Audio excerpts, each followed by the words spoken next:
after looking at the film and dissecting it, there was plenty to learn from. We had a lot of really good things in the tape. We got to play a lot of young kids, and so we got some reps with them, and that are going to be valuable going forward.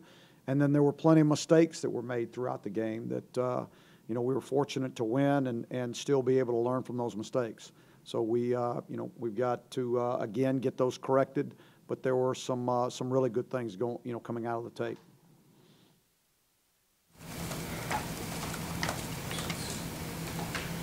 Did you see on film defensively enough progress that you feel pretty good moving forward, like maybe they're on the right track? Well, I saw progress. I saw communication. We didn't have communication problems. The guys did a much better job of that. I think they executed their pressures well. There were a couple that we gave up some plays on a couple pressures, but I thought other than those two, they fitted up pretty well. About Tyler after the game, Tyler Powell's impact. When you look back on film, what was the impact that he had in that game, even though he only had one tackle? Yeah, he was where he was supposed to be. He was doing his job in every scenario. There was not he didn't have mistakes. He was able to give us some depth when Jalen went down and played inside also. So it's nice to have a guy back that can play multiple positions up front.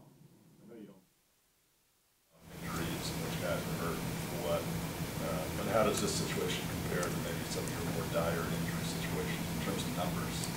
I mean, it's been tough since day one. It's just unfortunate. It is what it is, and it's the same old thing. The next guy's got to get up, and the next guy's got to play, and you hope you can build some type of continuity at some point.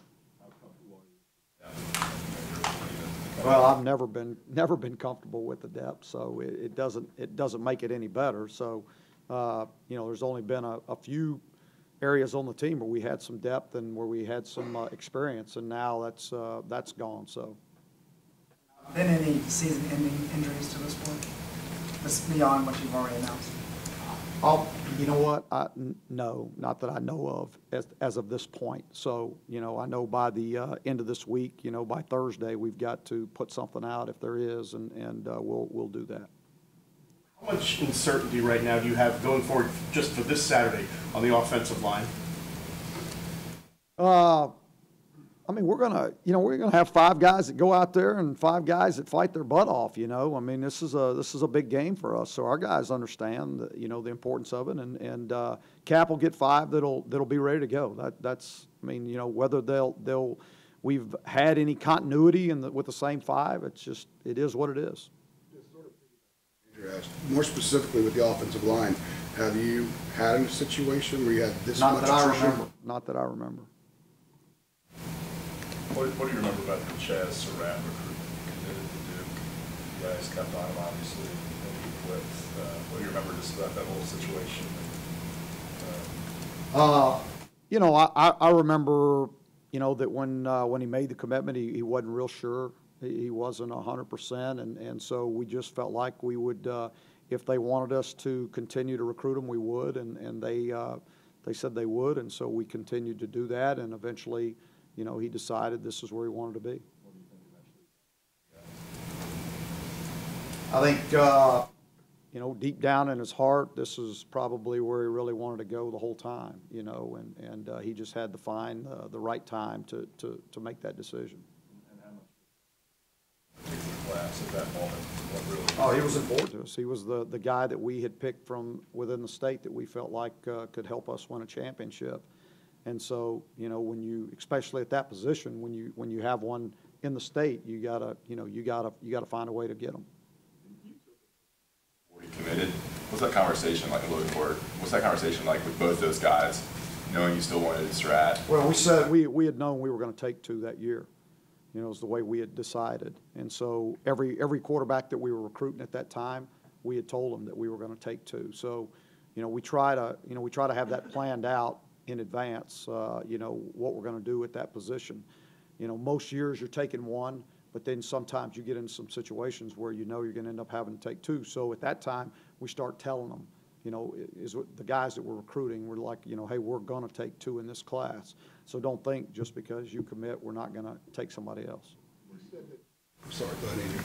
Were you guys discouraged at all when he first committed to Duke, or was it the kind of mindset where, you know, you still think we had a great shot at it? I think anytime you're recruiting a guy and he commits to another school, you know, what words you want to use, but you're not happy about it, you know. But at the same time, that's, you know, in the world of recruiting, I mean, it happens all the time where a guy, you know, kid may do that, and then, you know, a month later he decides that maybe that's not sure, you know, what he wants to do. And so usually what we do is when a kid makes a commitment, we usually ask, you know, do you want us to continue to recruit you or not? And if they tell us they don't want us to recruit them, then we don't recruit them.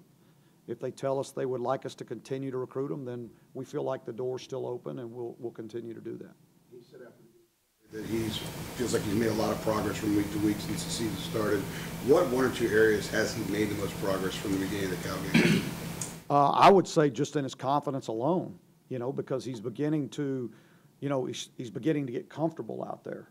You know, he's beginning to get comfortable with making a mistake, you know, because you're going to make some mistakes, you know, and it's not going to be the end all. So I think he's just more comfortable out there just doing the things that we do. And I don't think he's so worried so much. So I think, you know, I mean, I'm not going to say that the game slowed down for him yet but I think he's just more at ease making decisions. Making a lot of good decisions as far as those tags and when to keep it and when to throw. Yeah. So far, he has. Offense has converted, I think, 14 of 38 third downs, which I know below kind of what you aimed for. Is there a common theme to some of those issues? You know, there's really not just a common theme. I mean, it's been a multitude of things, whether, you know, you're a breakdown in protection based on, you know, personnel that you have on the field, lack of continuity, you know, I mean, there's a lot of different reasons. It's not just one thing that, you know, has dictated. It hadn't been, okay, this quarterback hadn't done it, this or this receiver has run the wrong, just, you know, it's been a, you know, because if it was, it'd be easier to fix if it was one thing. What particular challenges does Duke's offense, given the diversity of the 2 running backs who can break it and their veteran quarterback, what, you know, challenges do they present? Yeah, I think they're, you know, I think, is it Daniel Jones? I think he's done a really good job of running their offense, you know, and, you know, David's always he's always done a great job of preparing his football team. But I think he feels really comfortable with this kid. This kid can do everything that I think he wants to do offensively. So he's able to, you know, attack you in a multitude of ways. You know, he can do it with his arm. He can do it with his legs. He's good in the RPOs, you know, which is all that's going to open up things, you know, for those running backs. When you look at Daniel on tape, you probably saw him, you know, last November before you played him. Now you get a chance to look at him again here in September. Is he the same guy, or is it different? What have you noticed? He's the same guy. I mean, he's probably more comfortable now, and they're able to do more things with him. You know, they're probably more comfortable with some of the calls that they make, knowing that he's going to make good decisions. And so he's, you know, I think he's a really good player. Some pretty impressive defensive numbers so far. What are they doing defensively and why they're having a lot of success? Well, there a lot of pressure. You know, a lot of pressure, a lot of movement up front with their D-line. You know, they're playing a lot more man coverage. I mean, they'll play cover 1, cover 0. They'll do it all and outnumber you in the box. I mean, I don't think they've given up 65 yards in a game rushing, I think, this year out of the 3 games they've played. So they're you know, they're getting after it pretty good. Smith didn't play on Saturday. How did the guys, John Smith, you know, how they Yeah, kind of do I thought you know, Cole Holcomb played his best game that he's had so far this year, and so, you know, and John Smith came in, and John Smith did some really nice things. I mean, you know, there were a couple plays that we would have liked to have gotten him in better position, but overall, I thought he did well. Players who play with Miles Wilfork, when you see out of him, what versatility does he provide in the secondary? Yeah, well, Miles going into the year was going to be our starting nickel, and then when he went down at the end of the summer, you know, it forced us to do some different things. But it was nice to get him back. I think that was his first series out there when he got the pick, you know, so that was a big play. But, you know, he really gave us some things that we thought we were going to have at the beginning of the season, so we can do multiple things and do more things with MJ Stewart now. Safety and corner, right? Or he came in as a safety? Yeah, he came in as a safety, and we played him in some corner and trying to train him so that he could be the nickel, because you know, he's got coverage skills, he can cover, but he can also support. So we wanted to be able to do more. You know, we wanted to put him in that position. We could get more out of him. Attendance for the first 2 home games hasn't been probably what you guys would have liked to have seen. What do you attribute some of those issues to, and what do you guys feel like you need to do to maybe improve the? I think, you know, attendance is an issue all over the entire country. I think, you know, now that every game is on TV, I think it's much more difficult to get people in the stands. This is the way it is, you know, and TV's, you're trading TV dollars for butts in the seats is what you're doing. And so I mean, it's just the way it is. You know, you continue to try to make the game day atmosphere fun for people, and let you know, people and their families know that they can come and have a whole day of entertainment instead of just, you know, a 3-hour game. That it can be an entire deal with tailgating, and they can just come and have fun with their family. And so, you know, hopefully that will continue to grow. In your mind, do attendance issues have an effect on, you know, things like recruiting or how fired up your team is, or any, you know, is there a tangible effect that you notice between? I mean, you know, we talk about, you know, as a team. I mean, this is something that we've been preaching since day one, that it really doesn't matter who we play, where we play, when we play, what the surface is, what the weather is, you know, all those different things that we don't control. We try not to let that affect anything that about the way we play the game. We should always play the game the same way. And so I'm going to say no.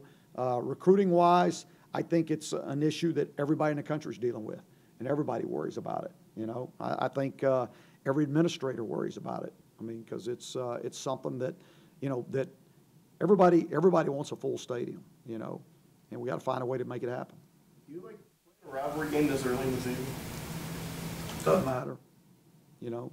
I mean, we're going to play them, and the conference there, we're going to play them early, and so, you know, we gotta be ready to go no matter what. Would you prefer to play a rivalry game later in the season? Yeah, I like them later in the season. I do, but it just, you know, that's another change I think that's coming with, you know, with all the TV stuff, is that they're gonna dictate when we play, and so it's not necessarily going to happen at the end of the year. You know, is that the reason why this? I couldn't tell you that. Branching off of that, the last couple of years you played Duke and State, if not back to back, within a week or two of each other. Yeah, I don't like that. So you like this better? I do like having a little bit of room between them. Yes, I mean, because I think it's you know, we've got, you know, there aren't a whole lot of teams that have multiple rivalries in a season, and so it's tough to do that back to back. Is it safe to assume that you're aware that this is the earliest Duke and Carolina have ever played in football? That's not safe to assume, no. But I don't know. It is. It's the first time we played in September. Okay, thank you. Coach, Not safe to assume. I would imagine that, what was the team's attitude yesterday when you all gathered together, you know, after a win instead of coming in here and I mean, if you were out there every Sunday up until this point, you wouldn't have known any difference. I mean, and that's a good thing, because that's the way I want our guys to handle it. You know, they were obviously very happy after the game and Saturday night, and you know, when we come to practice on Sunday, we know we're going to be critical about whether it's a win or a loss. We got to get all the corrections made, and then it's put that game to bed because it's over with, and then let's move on.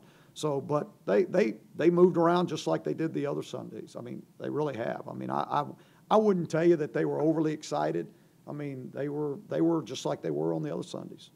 So is the victory bell still dark blue to your knowledge? Like last year, wasn't it like a joint? I haven't seen it. I got no idea. I really don't. That's safe to assume. Last year was like this by both school decision to do the half and half thing. Remember that? I mean, Yeah, I do remember that. Yeah, now that you brought that up, I do remember that. I got no idea. I hadn't even thought about that. I really don't know.